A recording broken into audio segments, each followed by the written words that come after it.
าน้องชื่อนางเทพจันทร์พงษ์สวรรค์มื้อนี้จะมาสาธิตการซักยาทาง IM ให้คนเจ็บ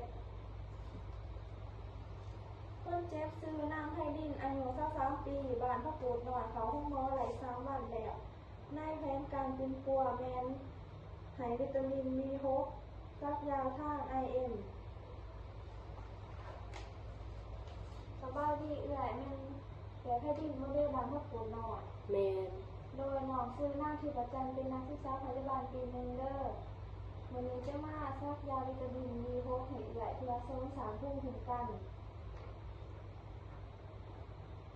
ซักยาทางกระโพกเอื้อยมียาแล้วบ่เด้โดมีแล้วโดยน้องขอกดบางยากันเด้อโดน้องขอตัวไปเตรียมยากันเด้อโด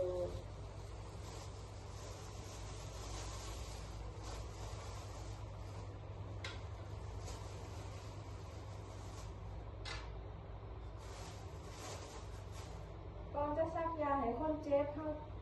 ต้องล้างมือหาขั้นตอนแล้วหน้าล้างแอลกอฮอล์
เพราะว่าไม่อยากให้เอื้อย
นั้น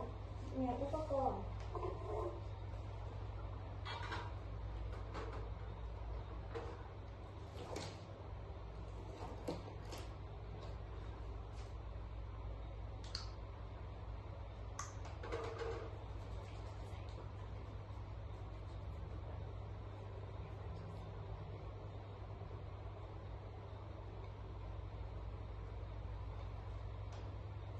แล้วเจ้าใส่ปุ่มบันทึก